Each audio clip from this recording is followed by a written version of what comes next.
sa lahat, mayroong dalawa sa history na tinatawag ang kanilang mga followers na Wahhabi. Una, si Abdul Wahhab ibn Rustum. Siya ay naging kabilang sa mga Khawarij. Si Abdul Wahhab ibn Rustum. Now, ang paniniwala niya mag-aklas sa mga Muslim na pinuno sa kanyang panahon at ihalal ang dugo ng mga Muslim, ang buhay ng mga Muslim dahil lamang sa hindi pagkampi sa kanya at dahil lamang sa malalaking kasalanan. Si Abdul Wahhab ibn Rustum. Ang kanyang mga followers tinatawag na mga Wahhabi.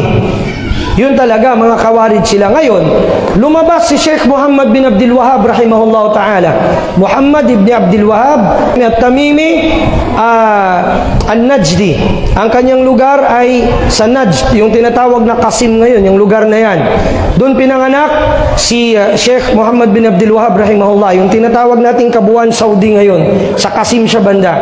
Siya ay pinanganak sa panahon na ang mga tao nagkukufur, sumasamba sa Makkah, sa Madina, may mga kubur dyan na kung saan ang mga sufi humingi ng barakah doon sa mga awliya.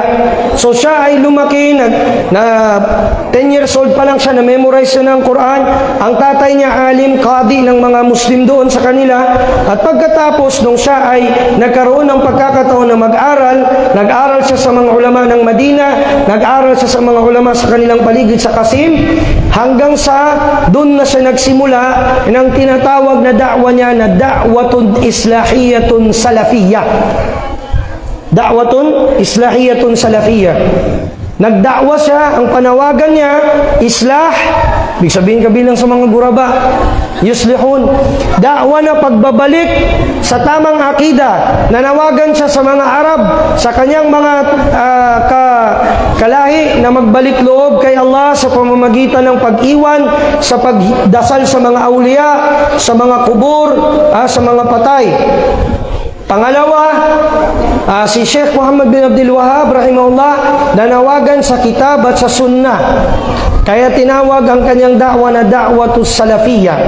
At da'watus salafiyah, salafi ibig sabihin kagaya nung tinuro ng mga sahaba, ng mga tabi'in at atba'ut tabi'in. Yan ang mga tunay na ahlus sunnah. Na kapag wala silang, hindi sila pauunahin nila ang opinion nila sarili, kundi ang kanilang isusurrender ang opinion nila sa Quran at sa Hadith, kung paano inintindi, paano itinintindi ng mga salafus salih. Yan si Sheikh Muhammad bin Abdul Wahhab. Ngayon, bakit binuhay ng mga Sufi o sino ang nagbuhay ng terminolohiyang Wahhabi?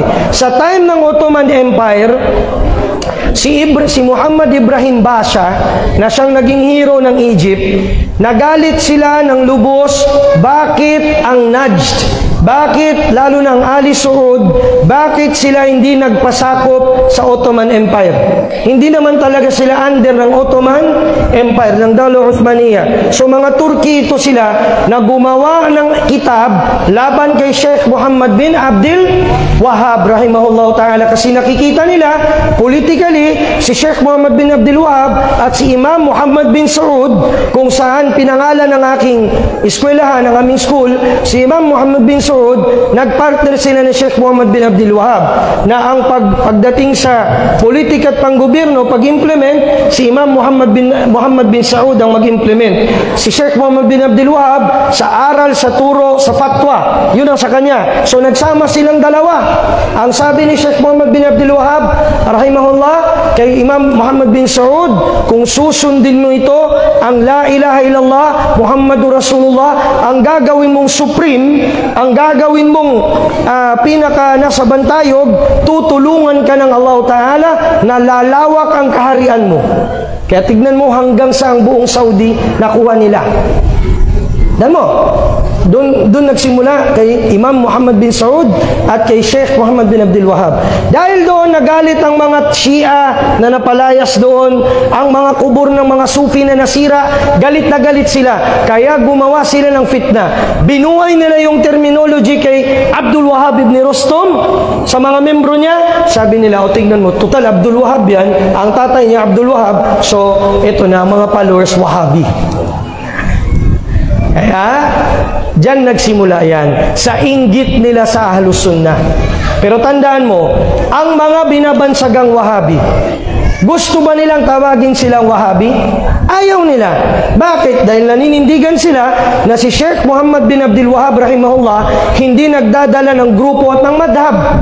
Subalit nanawagan lamang siya sa pagbabalik ng mga tao sa tamang aral ng Islam, sa al-Islamul Atiq, sa Islamus Sahih, sa tama na Islam, ang kitab at ang sunnah, sa pamamaraan ng mga salaful ummah. Hindi siya gumawa ng sarili niyang grupo. Pero pag tinawag mo ang mga Ash'ari, ang mga Sufi, mas gusto nilang tawagin silang Sufi. Di ba? Natutuwa sila. O, ibig sabihin sila ang nasa kaligawan. Ang Shia, gusto nilang tawagin silang Shia. Pero ang mga Salafi, gusto ba nating tawagin tayong Wahabi? La. Hindi natin gusto. Bakit? Dahil alam natin na malaking pandaraya yun sa katotohanan. Kasi si Sheikh Muhammad bin Abdul Wahhab hindi gumawa ng sekta, hindi nag-introduce ng bagong madhab. Ang kanyang panawagan, ang da'watun islahiyatun salafiyah, pagbabalik sa kitab at sa sunnah ng Rasul sallallahu alaihi wasallam, kagaya ng sinabi ni Imam Malik rahimahullah ta'ala, lan yuslihu akhiru hadhil umma illa kama salaha awwaluha. Hindi magiging matuwid ang panghuli ng umma na ito kung hindi natin tutularan at susundin kung paanong naging matuwid ang mga naunang umma.